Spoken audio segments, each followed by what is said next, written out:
Assalamu alaikum class. Bismillahirrahmanirrahim. So today we are going to start chapter 6 Islamic contracts. Last time हमने इस्लाम इसके रिबा और उसकी types देख ली थी, उसका कुरान पाक के अंदर और अहदीस के अंदर जो हुक्म है वो भी देख लिया है। अब हम जरा क्योंकि आगे कॉन्ट्रैक्ट्स भी डिस्कस करेंगे, बाइंग एंड परचेजिंग सेल की भी बात हो रही होगी, तो इसकी जो कंडीशंस हैं वो सारी अभी हम एक बार डिस्कस कर लें ताकि आपको आगे प्रोडक्ट्स में इसकी कंफ्यूजन ना हो। तो जितनी भी कंडीशन हो सारी अभी क्लियर हो जाएंगी। तीन कॉन्सेप्ट्स हैं, अगर हम इस्लामिक कॉन्ट्रैक्ट्स के अंदर इसको डिस्कस करना स्टार्ट करें इस्लामिक कॉन्ट्रैक्ट्स को, तो तीन टाइप्स के अंदर इसको ना डिवाइड किया जाता है। बेसिकली तीन इसकी ना स्टेट्स हैं, ठीक है।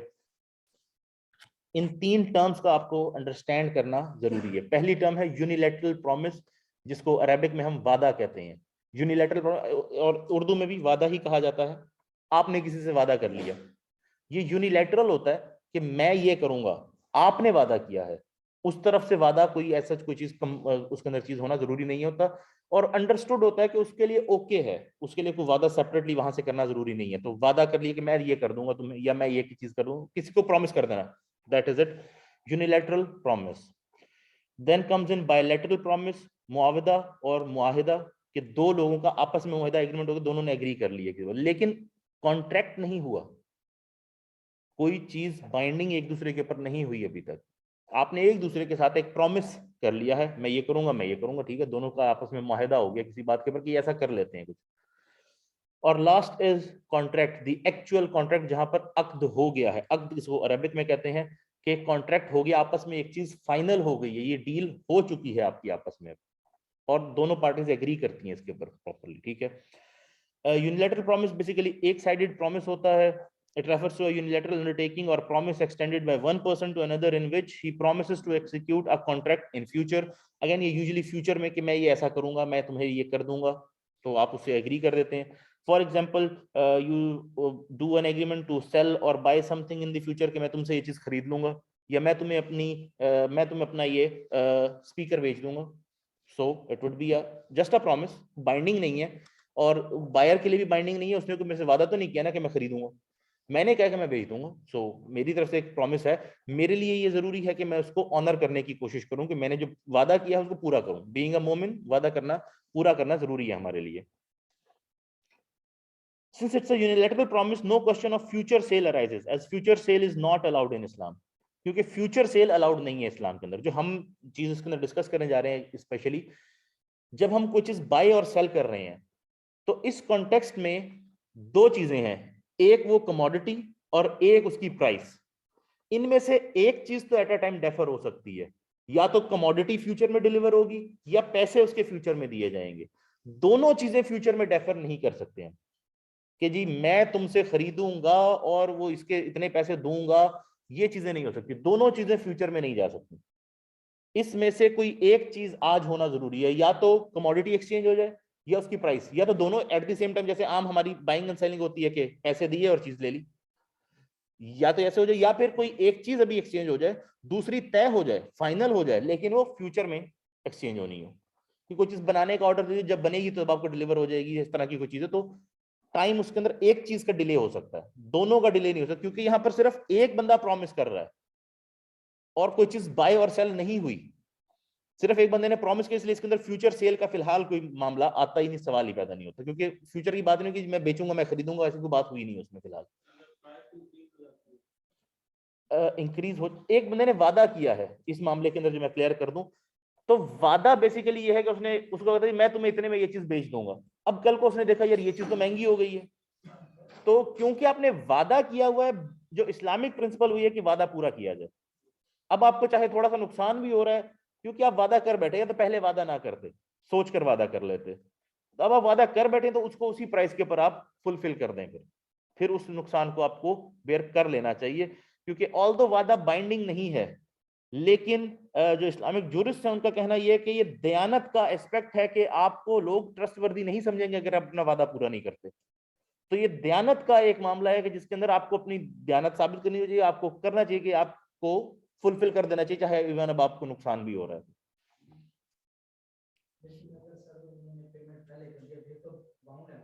वहां तो अक्द हो गया ना, फिर वो तो कॉन्ट्रैक्ट हो गया, आपका पेमेंट हो चुकी है, अब तो आपने देना ही है। ये बेसिकली जैसे कि कमोडिटी किसी के ऊपर हो जाता है कि जी मुझे कोई चीज सेलिंग बाइंग करनी थी, जैसे सलम है, तो उसके अंदर क्या हो रहा है कि जी कमोडिटी है वो अभी उगनी है, फार्मर है उसने पूरा साल मेहनत की है, 2 महीने फसल आने में रह गए हैं, लेकिन अब उसके पास पैसे खत्म हो गए, ना वो फसल पे और कोई चीज लगा सकता है, वो फर्टिलाइजर लगाना चाह रहा है, कोई पेस्टिसाइड लगाना चाह रहा है, पानी लगाना चाह रहा है, कोई चीज और, या उसने अपने घर का खर्चा चलाना है उसने 2 महीने।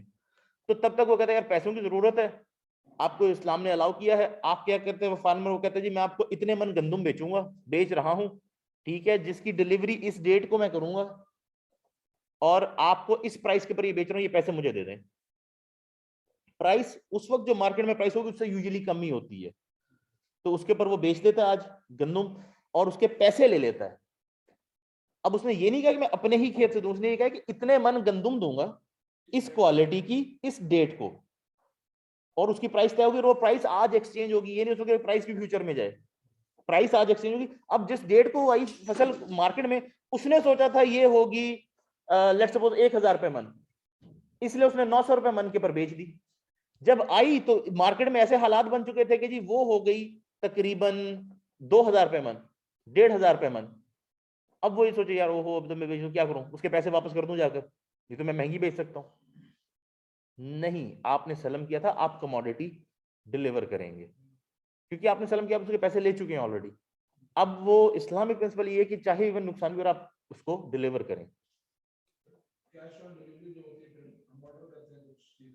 ठीक है,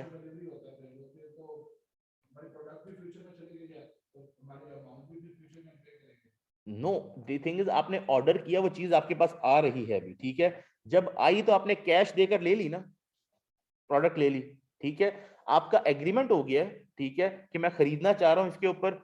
अगेन इसके ऊपर मैं जो मुफ्ती साहब हैं, अब इस तरह के क्वेश्चन आ जाते हैं कुछ थोड़े से कॉम्प्लिकेटेड किस्म के, इसके ऊपर हमने इसलिए एक मुफ्ती साहब को अपने पास परमानेंट हायर कर लिया एज अ कंसल्टेंट।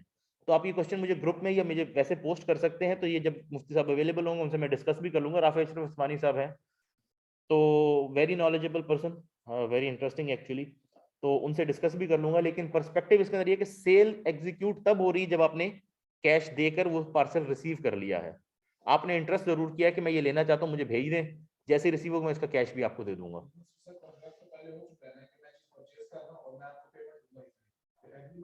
हाँ, प्राइस भी पहले तय हो चुकी है और ये चीज भी पहले तय हो चुकी है, इसीलिए मुझे इसके ऊपर डाउट है, तो इसका हमें एक बार पूछना पड़ेगा। लेकिन आई थिंक इसके अंदर कोई इशू होना नहीं चाहिए, ये मेरा ओपिनियन है, इसको मैं एक बार पूछ लूंगा, फिर आपको इसके ऊपर गाइड कर देंगे।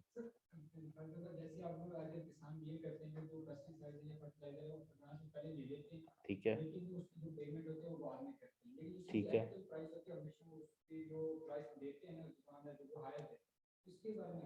उसमें कोई इशू नहीं है, ये मुफ्ती साहब से मेरी बात, क्योंकि इस टॉपिक पे मेरी बात हुई हुई है उनसे बड़ी डिटेल्ड।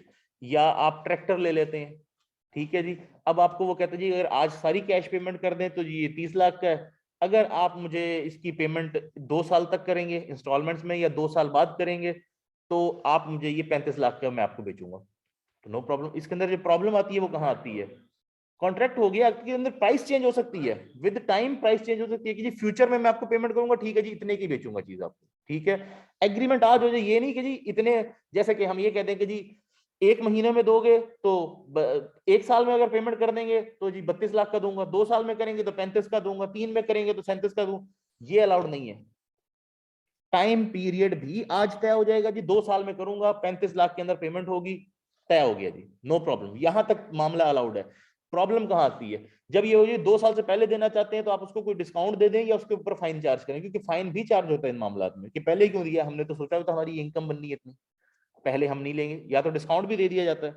तो पहले से तय ना हो, डिस्काउंट दिया भी जाए तो पहले से तय ना हो कि जी अगर पहले दे दोगे तो डिस्काउंट मिलेगा, पहले से तय ना हो, वैसे वो पहले दे दे तो आप उसको कुछ उसके अंदर बेनिफिट दे दें, छोड़ दें कि भाई तुम इतने दे दो कोई बात नहीं, वो उस टाइम पे हो जाए ठीक है, और ये प्रैक्टिस ना बन जाए, रेगुलर प्रैक्टिस ना बन जाए। अदरवाइज ये है कि जो प्राइस तय हुई है वो प्राइस दे, चाहे पहले दे दे चाहे बाद में दे, चाहे थोड़ा सा डिले हो जाए। अब उसके ऊपर जो फाइन है वो आप चार्ज नहीं कर सकते कोई भी, अगर वो लेट हो जाता है तो ट्रांजेक्शन अलाउड है, ना डिक्रीज होगी ना इंक्रीज होगी, प्राइस जितनी हो गई उतनी रहेगी। हाँ वैसे एहसान का मामला जो हम कहते हैं कि अल एहसान भी करना हम पर फर्ज है कि एहसान करें एक दूसरे भाइयों के ऊपर अपने के ऊपर, तो जल्दी ले आया बंदा मेरे पास यार पैसे आ गए हैं, फसल इस बार अच्छी होगी, अच्छे पैसे बन गए हैं, मैं समझता हूँ तुम्हारा उधार यार पहले उतार दूं, पता नहीं कल को बंदे की जिंदगी का पता नहीं होता, तो आप यार तुमने एहसान किया तो मैं भी जाता हूँ तुम पे एहसान करूं, तुम एक काम करो इतने पैसे दे दो बस, बाकी मैं छोड़ रहा हूं, मेरी तरफ से हिबा है, वो सेपरेट मामला है। लेकिन आप पहले से तय कर दीजिए, अच्छा ठीक है जी 1 साल में पे करोगे ना तो तुम मुझे 35 की जगह 33 दे देना, ये पहले से एग्रीमेंट में तयशुदा है, इसलिए ये चीज अलाउड नहीं, क्योंकि अब टाइम ड्यूरेशन भी फिक्स नहीं हुई और प्राइस भी फिक्स नहीं हुई। प्राइस फिक्स हो जानी चाहिए। ये मामला अक्सर हमारे साथ जब होता है ना कि हमने किसी को कह दिया यार कर देना तुम, और उससे कहते हैं कितने की है, वो सर कर लेंगे, आप कर लें हम फिर कर लेंगे, अभी ले जाएं आप फिर कर लेंगे। नो, सेल तभी होगी जब इसकी प्राइस तय हो जाए। तो बेहतर यही होता है कि भाई चाहे हमारा जितना अच्छा ताल्लुक है, इस मामले में सेल सही से तभी होगी जब हम प्राइस तय कर लें, मुझे बता दो कितने में देनी है अभी, क्योंकि इसमें कॉन्फ्लिक्ट का चांस फिर आगे आ सकता है। Moving forward, for example, A promises to sell his car to B within next 3 months for rupees, let's suppose 2.5 lakh, 2,50,000. This is a unilateral undertaking और वादा, तो इसमें कोई बुरी बात नहीं है, ठीक है कि मैं तुम्हें अपनी गाड़ी अगले 3 महीने तक बेच सकता हूँ या बेच दूंगा, एक वादा आपने कर लिया। अब वादा आप बेहतर ये समझे कि आप उसको फुलफिल कर दें, ठीक है, लेकिन ये यूनिलैटरल है, कॉन्ट्रैक्ट नहीं हुआ, इसलिए इसके अंदर कोई बाइंडिंग नहीं है कि फ्यूचर सेल हो रही है। नेक्स्ट, एनफोर्सेबिलिटी, इसकी जो स्पेशली वादा के कॉन्टेक्स्ट के अंदर है। अब इसमें डिफरेंट स्कूल्स ऑफ थॉट्स का डिफरेंट ओपिनियन है, लेकिन तमाम स्कूल ऑफ थॉट्स इस बात पे यूनानिमस हैं कि वादा फुलफिल किया जाना चाहिए। बस जो ओपिनियन के अंदर डिफरेंस है वो इस मामले पे आता है कि क्या लॉ से एनफोर्स करवाया जा सकता है इसे या नहीं। तो वो डिफरेंट कंडीशंस के अंदर कहते हैं कि लॉ एनफोर्स कर सकता है, और डिफरेंट में कहते हैं कि हो सकता है इसको इग्नोर कर दिया जाए। मैं पूरी डिटेल आपसे शेयर कर देता हूँ। According to Imam Abu Hanifa, वादा is not enforceable by law, ठीक है, but there is a moral obligation, जिसे हम दयानत कहते हैं, on the promisor. However, some Hanafi jurists argue that some of the promises can be made enforceable under the doctrine of if necessary. कि हनफीज का कुछ ओपिनियन ये कि कुछ केसेस के अंदर बाय लॉ एनफोर्स किया जा सकता है वादे को भी, जबकि इमाम मालिक के जो ओपिनियन है उनका कहना है कि वादा एनफोर्स किया जाएगा बाय लॉ। वादा किया है तो वो दयानत के, ट्रस्टवर्दीनेस के, सच बोलने के कॉन्टेक्स्ट के खिलाफ जाएगा अगर वादा पूरा नहीं करते तो, इसलिए उनका ओपिनियन यही है कि वादे को बाय लॉ भी एनफोर्स करवाया जाए। तो डिफरेंट स्कूल्स हैं, उनके डिफरेंट ओपिनियंस हैं, whichever you want to follow, लेकिन जो इजमा हुआ है इसके ऊपर, कंसेंसस हुआ है उलमा का प्रेजेंट डे के अंदर, इज दैट वादा is enforceable by law until, और अजान हो रही,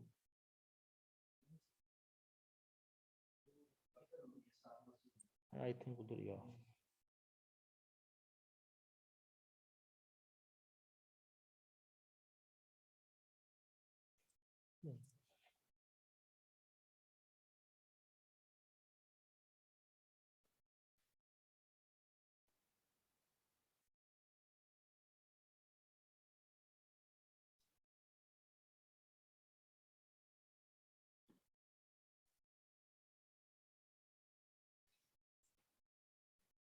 जो इजमा है प्रेजेंट डे स्कॉलर्स का ऑन वादा कि ये बाय लॉ एनफोर्सेबल है अनटिल और unless promisor is not in a position to fulfil his promise, ठीक है, कि अब वो प्रॉमिस फुलफिल कर ही नहीं सकता।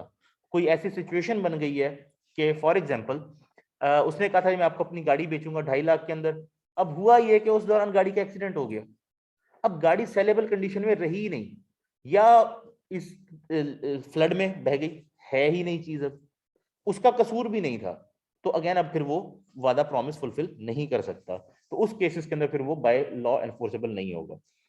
इन वो रिटन कॉन्ट्रैक्ट है, हम वादे की बात करें अभी, मैंने बताया 3 टाइप्स हैं, एक वादा है, एक मुआहिदा है, और एक अक्द है, कॉन्ट्रैक्ट है एक्चुअल। ये वादा और मुआहिदा, वादे के अंदर एक पार्टी प्रॉमिस कर रही है, मुआहिदे के अंदर दोनों पार्टीज ने आपस में प्रॉमिस किया है, कॉन्ट्रैक्ट नहीं हुआ।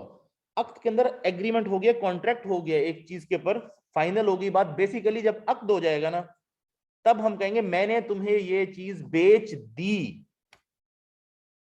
वो पास्ट टेंस में चला जाएगा, बिक चुकी है, एग्रीमेंट हो चुका है, वो डील फाइनल हो चुकी है।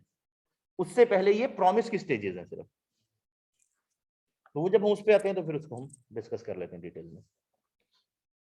For example, and if it in not due to any of his negligence, ये भी इंपॉर्टेंट है कि अगर उसकी नेग्लिजेंस की वजह से नहीं हुआ, ये कोई लॉस हो गया या कुछ भी हुआ, तो उसके ऊपर कोई जिम्मेदारी नहीं होगी। प्रोमिसी के ऊपर।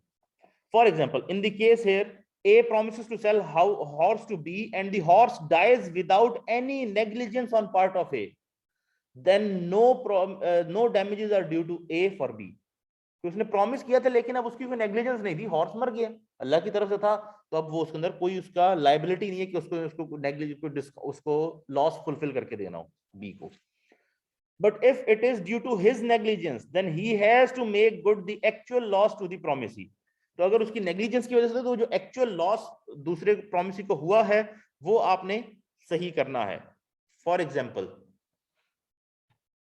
A promises to sell a horse to B for rupees 10,000 within the next month and subsequently sells it to C before the month elapses. This is a willful act. ठीक है कि आपने प्रॉमिस किया B को कि मैं तुम्हें घोड़ा बेचूंगा, और फिर आपने देखा कि यार उसके साथ तो मैंने तय किया कि 2 लाख में बेचना है, लेकिन मुझे मार्केट में इसका 2.5 लाख मिल रहा है। तो आपने कहा यार उससे तो महीने बाद की बात हुई है ना, अभी मैं मार्केट में जाकर बेच आता हूं। आप तीसरे बंदे को जाकर बेच आए मार्केट के अंदर 2.5 लाख का। अब आपने क्योंकि प्रॉमिस किया हुआ था, आपको उसका वेट करना चाहिए था, आपने नहीं किया और जानबूझकर पहले बेचे कि जब हो गई नहीं तो फिर मैं वादा कैसे पूरा, मेरे पास तो है ही नहीं भाई, अब तो मैं कैसे वादा पूरा कर दूं। So that is again a wilful default. तो इस केस के अंदर उनका कहना है कि जो दूसरे बंदे को उसकी वजह से कोई नुकसान हुआ है वो पे करवाया जाएगा इसे। अब इसकी मैं एग्जांपल शेयर कर देता हूं प्रॉपर वाली, जिसमें आपको समझे कि नुकसान हम यहां किस चीज को कह रहे हैं। नुकसान यहां लिटरल टर्म्स में नुकसान है, नॉट दैट कि उसने सोचा था कि मैं इसको आगे बेचूंगा इतने का और मुझे इतना प्रॉफिट होगा, तो वो जो प्रॉफिट नहीं हुआ वो नुकसान के तौर पर इससे लेकर दिया जाएगा। नो, नॉट दैट लॉस, जो एक्चुअल टर्म्स में उसको लॉस हुआ। फॉर एग्जाम्पल मैंने वादा कर लिया आपसे कि मैं आपसे एक घोड़ा खरीदूंगा 2 लाख रुपए में, ठीक है। अब आपने क्या किया, क्योंकि मैंने वादा किया था आपसे कि मैं आपसे खरीदूंगा, अब आपने मुझे बेचना है, ठीक है। आपने क्या किया यार, अब 2 लाख में उसको मैंने आगे बेचना है, ठीक है। तो आपको पता था कि मार्केट से कहीं से आपको तकरीबन 1.5 लाख में घोड़ा मिल जाएगा, ठीक है। आपने सोचा कि ठीक है 1 महीने के बाद मैंने बेचना है तो मैं उतनी देर में अरेंज कर लूंगा। तो आपको पता था क्योंकि मैंने प्रॉमिस किया कि मैं आपसे खरीदूंगा, इस बेसिस के ऊपर आपने भी मार्केट से जाके एक घोड़ा खरीद लिया 1.5 लाख का, या 1.70 का आपने घोड़ा खरीद लिया, ठीक है। 1.70 में आपने जब घोड़ा खरीदा, आपने क्यों 1.70 का खरीदा, क्योंकि आपको पता था कि मैं 2 में आपसे खरीद लूंगा, और ये वादा हुआ था हमारा आपस में। अब हुआ ये, जब आप मुझे बेचने आए 1 महीने बाद, या मैंने आपसे बात की, मैंने कहा यार वो मैंने तो नहीं खरीदना, मैं मुकर गया, इस बात के ऊपर आपको वो घोड़ा, क्योंकि आपके किसी काम का नहीं था, आपने तो इसलिए खरीदा कि मुझे बेचेंगे, आप वापस मार्केट में लेकर गए, जब बेचा तो वो 1.60 का बिका, आपको 10,000 का नुकसान हुआ, अपनी जेब से पैसे गए ना। ये नुकसान आप लायबल हैं कि आप मुझसे क्लेम कर सकते हैं, क्योंकि मेरे किए हुए वादे के ऊपर आपने ये इन्वेस्टमेंट की थी और उसके अंदर आपको नुकसान हुआ। आप मुझसे 40,000 क्लेम नहीं कर सकते कि वो जो मेरा प्रॉफिट था 30,000 का वो भी दो मुझे। आप मुझसे ये 10,000 क्लेम कर सकते हैं कि भाई मैंने इतने में खरीदा था, मुझे बाद में बिकने पे इतने का लॉस हो गया, ये लॉस मेरा आप फुलफिल करेंगे क्योंकि आपने मुझसे वादा किया था, और ये फुलफिल लॉस करने के लिए मैं जिम्मेदार हूं। इस पे इजमा है उलमा का कि ये लॉस मैंने आपको वापस पे करना है, क्योंकि मेरी गलती थी, मैंने वादा किया और फिर मुकर गया। चीज परचेज की, या उसकी पेमेंट भी कर दी, लेकिन फ्यूचर में वो डिलीवर होनी है, ठीक है। तो लेकिन वो फ्यूचर में जब कुछ टाइम के बाद वो चीज जैसे घोड़ा है वो मर गया है, फिर गलती भी नहीं है जिसकी थी, तो फिर उस ठीक पे है, के लॉस हो गए, पेमेंट हो गई, फिर पेमेंट कैसे उससे रिकवर होगी, वो बंदा पे भी नहीं कर सकता, पे भी नहीं कर सकता, पे भी नहीं कर सकता, फिर लॉ एनफोर्स होगा उस पे। उस केस के अंदर बेसिकली तो ये ना कि वो सेल का एग्रीमेंट हुआ ही नहीं ना, फिर वो एग्रीमेंट कैंसिल हो जाएगा, क्योंकि कमोडिटी डिलीवर नहीं हो सकती या हुई नहीं है। अब उस केस के अंदर आपके पास ये है कि आपने क्या स्पेसिफाई किया था सेल करते। फॉर एग्जांपल घोड़ा था, लेट्स सपोज, ठीक है। तो आपने अगर ये स्पेसिफाई किया मुझे एक अरबी घोड़ा बेचोगे, ठीक है, तो उस केस में वो आपको कोई भी अरबी घोड़ा दे सकता है, दुकान से खरीद के। अब इशू आपका जो है वो ये कि उसके पास पैसे हैं ही नहीं, वो पैसे वो इस्तेमाल कर चुका है। उसने जो घोड़ा मुझे बेचना जो उसके पास था, उसने कहा था कुछ अर्सा मुझे दे दो, अब वो मर चुका है, ठीक है। अब उसने आपसे पैसे लिए हुए एक चीज के जो उसके पास नहीं है, ठीक है। अगेन उसकी नेग्लिजेंस नहीं थी, लेकिन वो पैसे आपको वापस देने के लिए जिम्मेदार है कि या तो आपको पैसे वापस दे या फिर आपको मार्केट से घोड़ा खरीद कर दे। अब ये आपके ऊपर है, आपको पता है कि जी ये बंदा मुश्किल में है, माफ कर दें, इट्स अप टू यू, ठीक है। आप डिमांड करेंगे जी ठीक है कुछ वक्त देता हूं, जब आ जाए पैसे तो मुझे मेरा घोड़ा लेकर दे देना, या मेरे पैसे वापस कर देना, it's up to you.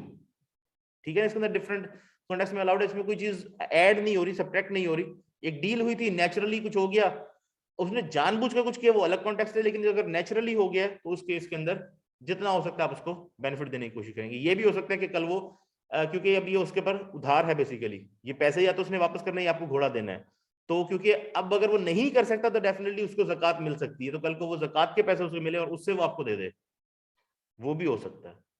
Sir एक आपने फॉर एग्जांपल एक कार खरीदी, एग्रीमेंट कर लिया, पेमेंट कर दी उसको, ठीक है, उसको पता है कि मेरी चीज सेल हो गई है, मैं फ्यूचर में 1 महीने बाद जो है उसको डिलीवर कर दूंगा, लेकिन अब वो जो है ना उससे क्लियर नहीं कर रहा, उसको डैमेज हो रहा है, गाड़ी को नुकसान हुआ है, तो फिर वो जब 1 महीने के बाद देखता है कि यार ये तो गाड़ी की वो हालत ही नहीं जो मैंने पहले देखी थी, तो वो फिर एग्रीमेंट को कैंसिल कर सकता है, क्लेम कर सकता है उसको जो नुकसान है गाड़ी का।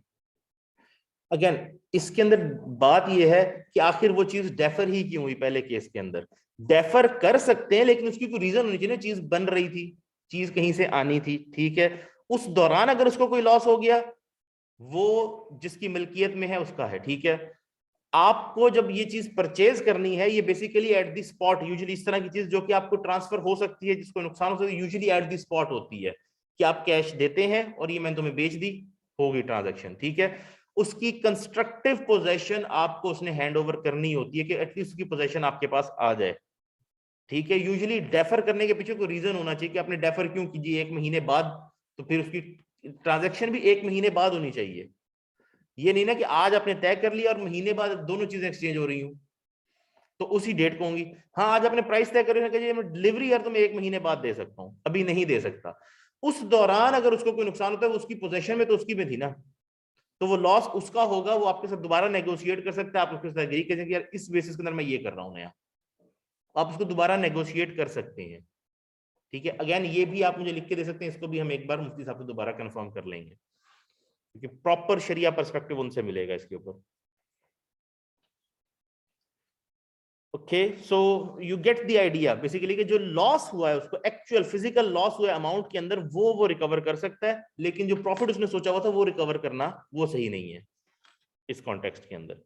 So consider another example. A has promised to purchase a horse from B for rupees 10,000. As a result of the promise purchased by A, B has purchased a horse for rupees 8,000 from the market to sell to A for rupees 10,000. On the promised date the purchase, A refuses to purchase the horse from B. As a result of the breach of promise by A, the horse was sold by B in the market for 7,500 at a loss of 500 rupees. This loss of 500 being the actual loss as a result of a breach of promise by A can be claimed by B from A. ठीक है, तो जो loss हुआ actual terms के अंदर वो claim किया जा सकता है। एग्रीमेंट, मुसविदा या मुआहिदा कि दो लोगों का बायलैटरल प्रॉमिस हो गया आपस में, दोनों ही एग्री करके, दोनों ने एक दूसरे से प्रॉमिस कर दिया कि मैं खरीदूंगा, मैं बेचूंगा, ठीक है। This means a bilateral undertaking, mutual promise और agreement. According to the majority of present day scholars of Islamic jurists, muayda is not allowed in situations where aqd is not allowed. For example, forward contracts. जिस चीज के अंदर आप contract नहीं कर सकते, अक्द नहीं कर सकते, उस केस के अंदर आप मुआयदा भी नहीं कर सकते, प्रॉमिस भी नहीं कर सकते मैं बेचूंगा, मैं खरीदूंगा, ठीक है। कि फॉरवर्ड कॉन्ट्रैक्ट क्या होता है? फॉरवर्ड कॉन्ट्रैक्ट ये होता है कि मैं तुम्हें ये चीज बेचूंगा फ्यूचर के अंदर, और वो कहते जी मैं तुमसे ये चीज खरीदूंगा फ्यूचर के अंदर इस प्राइस के ऊपर, और एक्चुअली तो एंड के ऊपर वो कमोडिटी एक्सचेंज होती भी नहीं, उसकी प्राइस एक्सचेंज का जो डिफरेंस होता है वो एक्सचेंज होता है। इसलिए फॉरवर्ड कॉन्ट्रैक्ट्स इस्लाम में अलाउड नहीं है। होता ये है, इसकी एग्जांपल से शेयर कर देता हूं। फॉरवर्ड कॉन्ट्रैक्ट इस तरह से होता है कि जी मैं तुमसे 10 मन गंदुम खरीदूंगा 110 रुपए के रेट के हिसाब से, ठीक है, आज से 2 महीने बाद। अब दूसरा प्रॉमिस, मैं तुम्हें 1 मन गंदुम बेचूंगा, कितनी कितनी गंदुम होती हमारी, 10 मन गंदुम बेचूंगा 110 रुपए के हिसाब से आज से 1 या 2 महीने के बाद। दोनों का एग्रीमेंट हो गया। अब 2 महीने बाद होता भी क्या ये भी बता दूं, 2 महीने गुजरे, आपने देखा मार्केट में प्राइस अब हो गई है उसी गंदुम की 130 रुपए, तो जो बायर है उसने 110 देने थे और दूसरे ने गंदुम देनी थी, तो वो जिसने गंदुम सप्लाई करनी थी वो कहता है जी ये 20 रुपए का डिफरेंस आ गया ना मार्केट प्राइस से, तो 20 रुपए और 10 मन की बात हुई थी, तो 200 रुपए का फर्क पड़ा है टोटल प्राइस के अंदर। वो 200 रुपए इसको दे देता है बायर को कि भाई ये 200 रुपए लो और अपने पैसे जो तुमने मुझे देने थे वो लो, जाके मार्केट से गंदम खरीद लो। कमोडिटी एक्सचेंज ही नहीं होती, ना एग्जिस्ट करती है, ना उसका कभी इरादा होता है कमोडिटी एक्सचेंज करने का। कमोडिटी एक्सचेंज ही नहीं होती। जो डिफरेंस होता है प्राइस का वो पे कर दिया जाता है।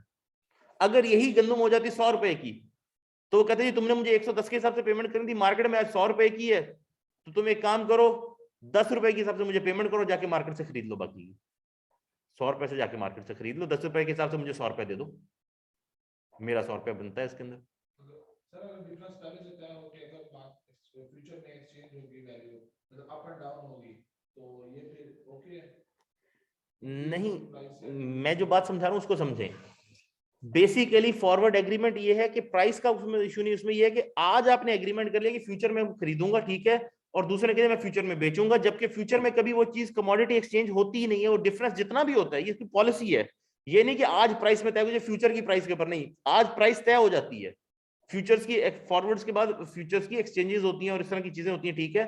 फॉर फ्यूचर एक्सचेंज है, ऑप्शंस एक्सचेंज होती है, या प्रॉपर बिजनेसेस है ये, इसको हम कहते हैं derivatives, of balance sheet assets होते हैं ये बेसिकली स्पेकुलेशन का एक तरीका है, ये हेजिंग का भी तरीका है। आप अपने रिस्क को कम भी कर सकते हैं कि आपको फ्यूचर में चाहिए, उसके हिसाब से आप अपने रिस्क को रिड्यूस कर सकते हैं, लेकिन आमतौर पर आप स्पेकुलेशन भी कर सकते हैं इसके साथ, आप गैम्बलिंग भी कर सकते हैं इसके ऊपर, ठीक है ना, कि आपको लगता है कि ये चीज फ्यूचर में ऐसे जाएगी ना, आपने गैम्बल कर दी उसके ऊपर, ऐसे चली गई तो आपके पास प्रॉफिट हो जाएगा, ना गई तो आपको नुकसान हो जाएगा। आप बेसिकली तुक्का लगा के गैम्बल ही कर देते हैं उसके ऊपर, ठीक है। तो बेसिकली तो कमोडिटी कभी भी एक्सचेंज नहीं होनी होती, जो उसका प्राइस डिफरेंस होता है वही एक्सचेंज होना होता है। इसलिए प्राइस आज तय हो जाती, प्राइस में फ्लक्चुएशन नहीं होती कि फ्यूचर प्राइस के ऊपर होगी, नहीं, आज तय हो जाती फ्यूचर में इतनी प्राइस के ऊपर दूंगा या इतने पे खरीदूंगा। सो ये कॉन्ट्रैक्ट करना कि फ्यूचर में खरीदूंगा और फ्यूचर में बेचूंगा, ये इस्लाम में अलाउड नहीं है, क्योंकि इसके ऊपर कॉन्ट्रैक्ट नहीं हो सकता, अक्द नहीं हो सकता, इसके ऊपर मुआहिदा भी नहीं हो सकता, इसके ऊपर दोनों प्रॉमिस भी नहीं कर सकते, मैं बेचूंगा मैं खरीदूंगा, ये प्रॉमिस भी नहीं अलाउड। एंड दस is not enforceable by law, और क्योंकि कॉन्ट्रैक्ट नहीं हुआ और उसके ऊपर मुआहिदा भी नहीं हो, ये एनफोर्सेबल बाय लॉ भी नहीं है, क्योंकि प्रॉमिस भी नहीं कर सकते ना इस तरह का, तो एनफोर्सेबल बाय लॉ भी नहीं है। This view is adopted by the majority of Islamic financial institutions, और जो AOFI standards हैं उसके थ्रू भी इसी व्यू को अडॉप्ट किया गया है। According to some scholars of the subcontinent following the Hanafi school of thought, muahida is enforceable by law. However, muahida of transactions like short selling of currencies or shares is not allowed. Again, इसी तरह की एक transaction होती है जिसे हम कहते हैं शॉर्ट सेल, शॉर्ट कर देते हैं, हम अपनी पोजीशन शॉर्ट कर लेते हैं। फॉर एग्जांपल इसमें होता यह है कि आपको पता चला कि लेट्स सपोज फ्यूचर में अमेरिकन एयरलाइंस जो है वो बैंकरप्ट होने वाली है, या इसके हालात खराब हो जाएंगे, ये बंद हो जाएगी, आपको किसी तरह से इंफॉर्मेशन है या आपको लग रहा है ऐसा होगा, आपको लग रहा है फ्यूचर में इसका शेयर नीचे जाना है, आज अगर 100 रुपए का ट्रेड है, फ्यूचर में ये 40 रुपए का मिल जाएगा, ये 50 का, ये 60 का मिल जाएगा। अब आपने क्या किया, आपके उसके लिए बेनिफिट उठाने के लिए पहले फ्यूचर में कम हो, फिर दोबारा बढ़ेगा तो बेच के प्रॉफिट कमा सकते हैं नॉर्मल कंडीशंस के अंदर, तो महंगा खरीद तो नहीं सकते, ये महंगा आप क्या करें। तो आपने क्या किया, आपने ब्रोकर से बात की कि भाई मैं ना अमेरिकन एयरलाइंस के शेयर्स शॉर्ट करना चाहता हूं, शॉर्ट सेल, मुझे 2 महीने के लिए अमेरिकन एयरलाइंस के शेयर ले दो, ठीक है, और वो मैं 2 महीने बाद तुम्हें वापस कर दूंगा, आज मैं ये बेचना चाहता हूं। वो किसी और के अकाउंट से वो शेयर उठाएगा जिसके पास होंगे, आपको दे देगा, अपनी फीस चार्ज करेगा उसके ऊपर, और आप वो शेयर बेच देंगे आज 100 रुपए के ऊपर। कल आपको जब वो शेयर 60 के हो गए, 70 के, 40 के हो गए, आपने वो 2 महीने का टाइम गुजर गया, आपने वो शेयर परचेज किए और ब्रोकर को वापस कर दिए। आपके लेट्स सपोज आपने 50 के खरीदे थे और 100 के पहले बेच चुके हैं, तो 50 रुपए का आपको प्रॉफिट हो गया, 10 रुपए चले, ब्रोकर ने अपना कमीशन ले लिया, 40 आपको बच गए बीच में से, और ब्रोकर ने जिसके अकाउंट से निकाल दिया उसके अकाउंट में वापस डाल दी। Get the idea. इसे हम कहते हैं शॉर्ट सेल, कि चीज आपके पास है नहीं, आपने बेच दी, वो आपकी है भी नहीं, अभी आपने खरीदनी है फ्यूचर में, तो जो चीज आपकी पोजेशन में नहीं है, आपकी है नहीं मलकियत में, आप उसको बेच नहीं सकते। इस्लामिक प्रिंसिपल ये अलाउ नहीं करते, लेकिन ये बड़ी पॉपुलर है इन्वेस्टमेंट के अंदर, ट्रेडिंग के अंदर आप देखेंगे जो स्टॉक मार्केट होती है बहुत पॉपुलर है ये स्ट्रेटजी कि आप शॉर्ट कर देते हैं अपनी पोजीशन को, आप शॉर्ट सेल कर देते हैं, बाद में खरीद कर उसको वापस कर देते हैं, स्पेशली जब आपको पता हो कि आज प्राइस हाई है और कल को नीचे जाएगी।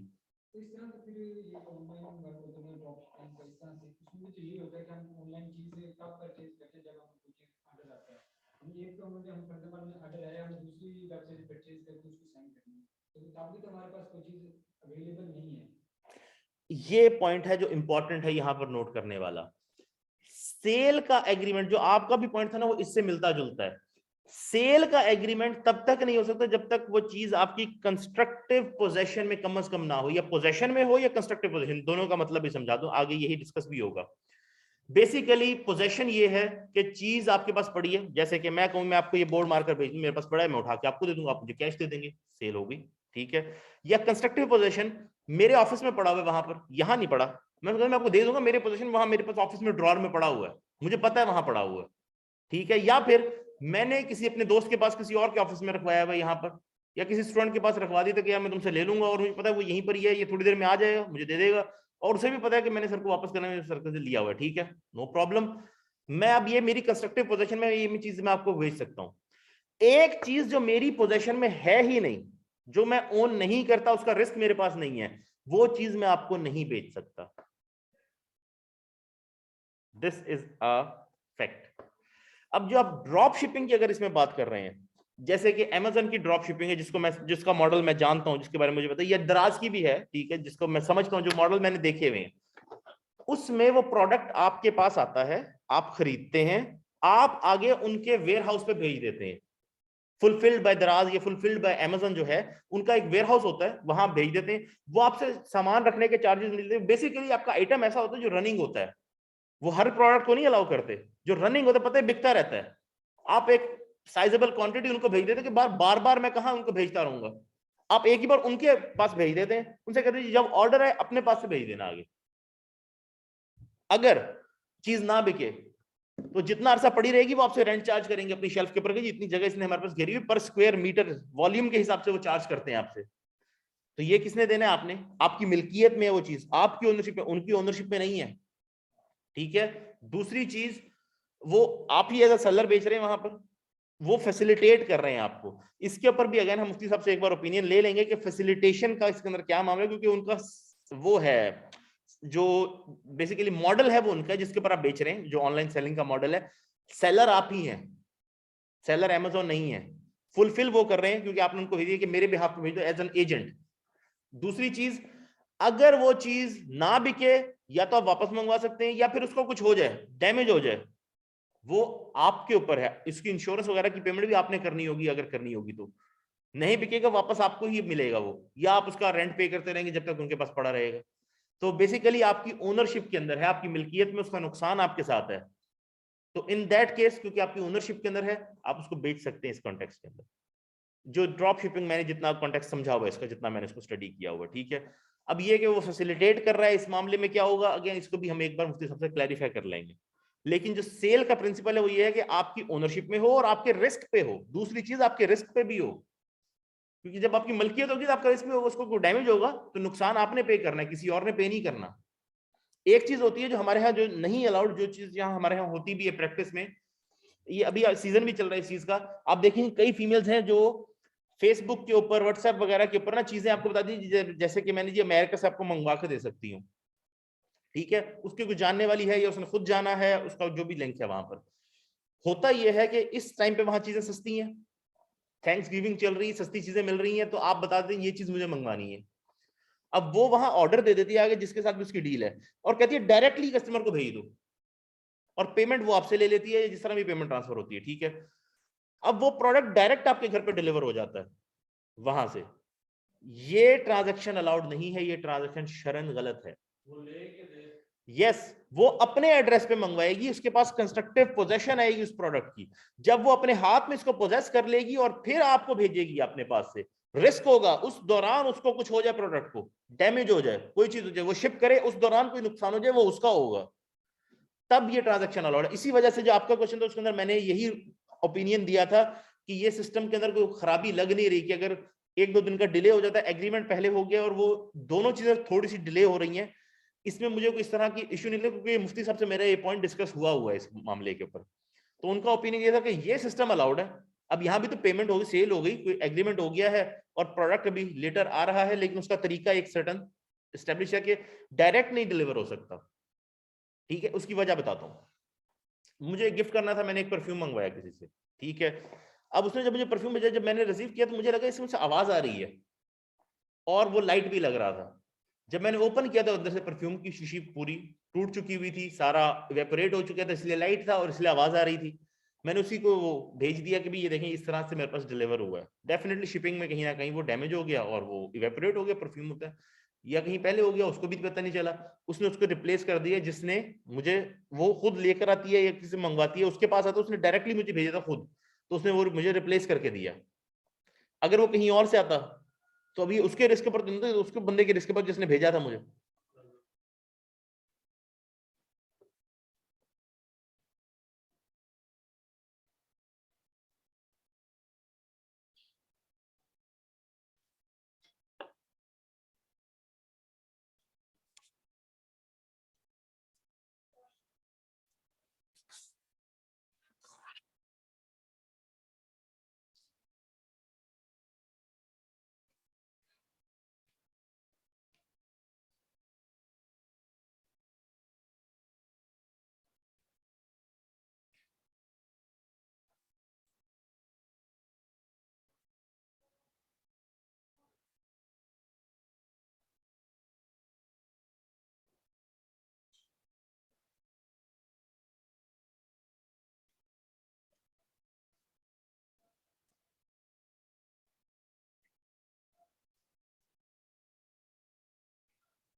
तो इस कॉन्टेक्स्ट में अगर आप देखें तो वो उसकी रिस्क के ऊपर था, इसीलिए ये बिजनेस मॉडल अलाउड है। अदरवाइज अगर कहीं और से आता तो फिर वो उसके रिस्क के ऊपर था जिसने शिफ्ट किया था। यहाँ जिसने मुझसे पेमेंट ली, जिसने मेरे साथ सेल का एग्रीमेंट किया, उसके पास एक बार भी वो चीज उसकी कंस्ट्रक्टिव पोजीशन तक में नहीं आई, सो वो सेल अलाउड नहीं होती। ये इसका जो प्रिंसिपल है वो यही है। या सर अगर सेलर के पास पोजीशन ना हो किसी चीज की, ठीक है, लेकिन उसने जो सेल करनी है कोई चीज, उसका एग्रीमेंट पहले कर लिया बाय से कि मैं ये आपको ड्यू डेट पे कर दूंगा, लेकिन उसने क्योंकि कॉन्ट्रैक्ट उसके पास पोजीशन नहीं थी पहले कर लिया, क्या ये इस्लामी शरीयत में जायज है? वादा कर सकता है, कॉन्ट्रैक्ट नहीं कर सकता। हाँ कुछ चीजें हैं जैसे कि मैन्युफैक्चर करनी पड़ गई, ला के देनी थी कोई चीज कहीं से, ठीक है, उन केसेस में है कि वो आपको टाइम डेफर के, एक चीज डेफर हो सकती है, पेमेंट आज हो जाएगी, तय हो जाएगी सारी चीज, और फिर बाद में वो चीज डिलीवर कर देगा उसको कहीं से लाकर। या फिर वादा कर सकता है कि जी मैं आपको ये चीज इतने में ये चीज बेचूंगा, ठीक है, वो कॉन्ट्रैक्ट ना करे, वादा कर ले, जब वो चीज ले आए तो उसके साथ वो कॉन्ट्रैक्ट करके वो चीज एक्सचेंज कर दे। कॉन्ट्रैक्ट नहीं कॉन्ट्रैक्ट करना नहीं चाहिए इस केस के अंदर, क्योंकि कॉन्ट्रैक्ट में क्या हुआ है, मैंने तुम्हें ये चीज बेच दी, जब तक आपकी ओनरशिप में ही नहीं थी तो बेचेंगे कैसे। अब इसके अंदर आपका जो पॉइंट है उसमें मुझे इस चीज की भी क्लैरिटी चाहिए ना, कि वो मतलब जो कमोडिटी है वो कहाँ है, कहाँ से लानी है, कैसे आएगी, उसका भी पर्सपेक्टिव मिले ना थोड़ा सा। ये कोई कहीं से प्रॉब्लम, कोई इंपोर्ट करनी है कोई चीज, लेकिन वहां से नहीं मिली, कोई गवर्नमेंट रिस्ट्रिक्शन हो गई है, तो बाद में क्योंकि उसने पहले एग्रीमेंट कर लिया या वादा कर लिया, अगेन वादा तो कर सकता है, वादे का मामला और है। अब जहां एक्ट हो गया, यहाँ ये बेसिकली कॉन्ट्रैक्ट हो गया, मतलब सेल हो चुकी है, ठीक है, सेल हो गई है, तो जो चीज आपकी पोजेशन में नहीं है उसको आप सेल नहीं कर सकते। अब पोजेशन में इस मामले में इसलिए पूछना कि कहां है वो चीज, पोजेशन कैसे साबित होगी, दो तरीके, एक मेरे पास पड़ी है, मैं आपको बेच रहा हूं, मैं आपको दे रहा हूं और आपसे कैश ले रहा हूं, ठीक है, मेरी दुकान है, मैं दुकान में से उठा के दे रहा हूं और ले रहा हूं, मेरे वेयर हाउस में पड़ी है, वहां से मैं उठा के आपको दे रहा हूं और ले रहा हूं, ठीक है, उसके अगेंस्ट कैश। दूसरी है कंस्ट्रक्टिव पोजेशन, मतलब मेरी मिल्कियत में है, मेरी शोरूम, जैसे कि गाड़ी है, अब मेरी गाड़ी है लेकिन मैंने बेचनी थी, मैंने अपने दोस्त के शोरूम पे खड़ी करवा दी कि यार अगर बिक जाए तो बेच देना, वरना मैं तो कोशिश कर ही रहा हूं, अगर मुझसे बिक गई।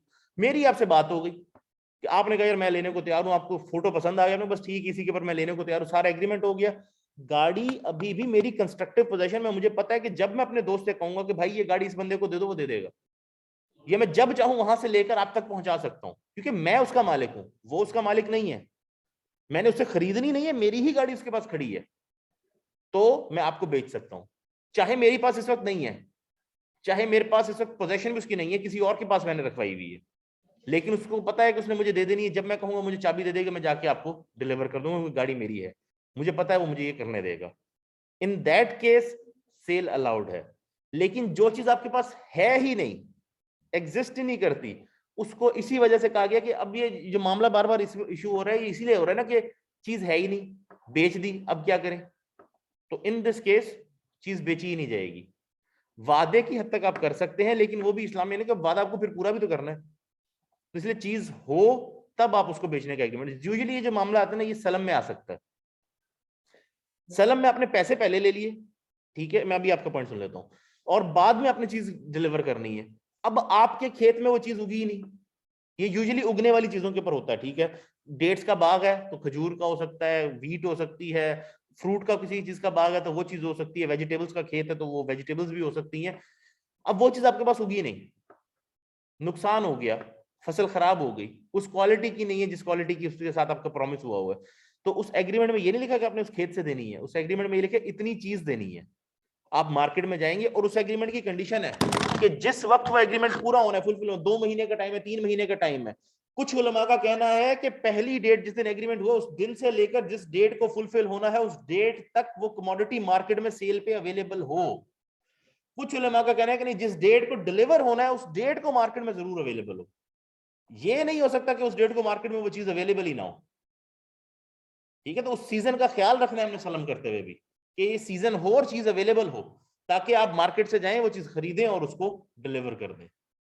उसमें यह कि फिर इस तरह की यूनिक चीज ना हो उसके ऊपर सलम फिर नहीं होता, कि जो अवेलेबल ही नहीं हो सकती मार्केट में उसके ऊपर सलम आप कर नहीं सकते, इस तरह की डील उसके ऊपर आप नहीं कर सकते। ये जो सेल का कंसेप्ट है, ये वैसे सलम में हो सकता है कि आपने पहले पैसे पकड़ लिए और बाद में उसको चीज डिलीवर की, अदरवाइज इस तरह की भी कंडीशंस अलाउड नहीं है।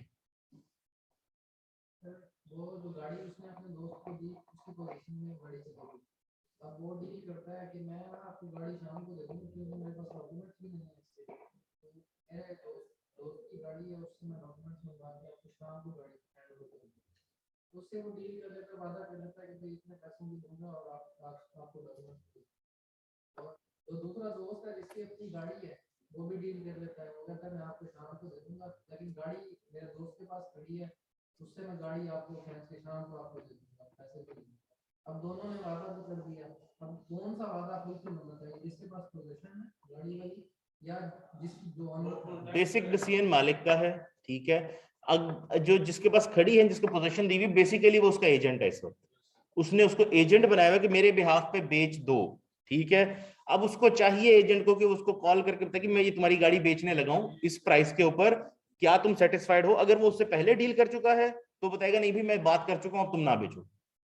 ये उसके ऊपर वैलिड है कि वो जो एजेंट है वो अपने मालिक से कंफर्म कर लेना कि भाई ये तुम्हारी गाड़ी है, मैं बेचने लगा हूं, इस प्राइस के ऊपर बिक रही है। और आमतौर पर ये प्रैक्टिस होती है कि ये नहीं होगा कि एक तरह से उसने भी बेच दी, अचानक ही इसने भी बेच दी। कोई ऐसी चीज तो है नहीं कि कोई सब्जी टमाटर प्याज है कि वो बेच देंगे दोनों ही। बेसिकली गाड़ी है और एक दिन में बिक भी, यानी दोनों तरफ हो जाता है, कभी लक बाई चांस आ गया तो वो कहेगा भाई ये इतने में गाड़ी खरीदने के लिए कस्टमर आया खड़ा है तुम्हारे, तो तुम कहो तो मैं बेच देता हूँ। वो बताएगा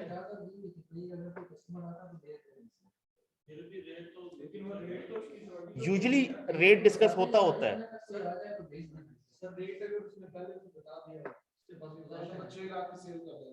तो फिर उसे चाहिए कि जब वो बेचने लगे पहले एक बार कॉल करके अपने एजेंट से पूछ ले, भाई मैंने तुम्हें कहा था बेच देना, कहीं बिक तो नहीं गई गाड़ी।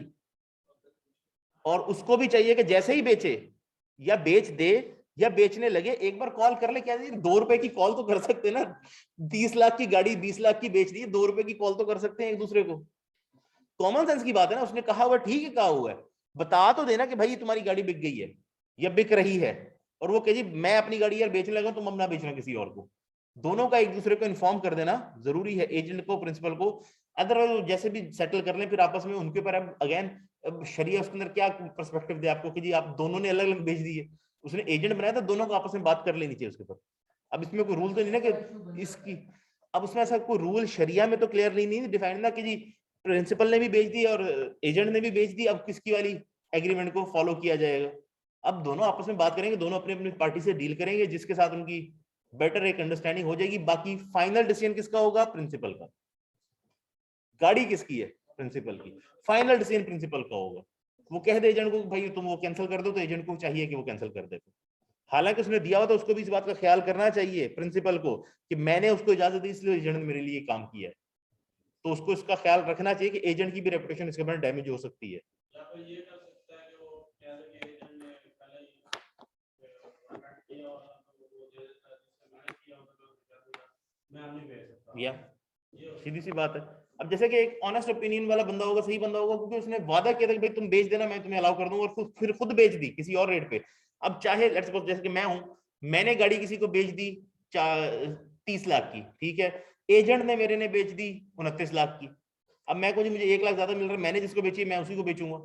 मैंने उसके तो प्रॉमिस किया था, मेरी एक रेपुटेशन भी है, अगली बार भी मैंने उससे डील करनी हो सकती है, और उस बंदे की आगे रेपुटेशन, उसका कारोबार है ये, उसकी रेपुटेशन भी डैमेज होती है अगर वो नहीं देता आगे। तो मैं उसे कहूंगा भाई कोई बात नहीं, मेरा 1 लाख का नुकसान हो रहा है, मैं अपनी जो पार्टी से बात करूँ भाई मैंने किसी और को कहा था और उसने बेच दी है, तो अब मैं आपको नहीं दे सकता। उसकी बड़ी वैल्यू होती है आपकी, अदरवाइज कोई आपके साथ डील नहीं करेगा ना। इस्लामिक प्रिंसिपल के अंदर भी वादा किया तो उसको पूरा करना चाहिए फिर। तो आपने उसको कहा था, उसने कर दिया, और उसका अपना बिजनेस, उसकी रेपुटेशन है वो इफेक्ट हो रही है, तो आप फिर अपना नुकसान थोड़ा सा होने भी दे देंगे तो कोई बात नहीं है।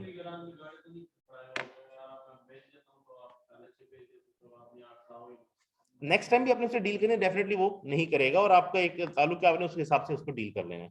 इसके अंदर शरिया का कोई ऐसा इशू नहीं है। शरिया पर्सपेक्टिव ये है कि दोनों को आपस में एक दूसरे को बताना चाहिए। या ओके, मूविंग फॉरवर्ड, किसी और ने नमाज के लिए जाना है अभी? तो एक बार हो लें फिर, let's begin after that even. या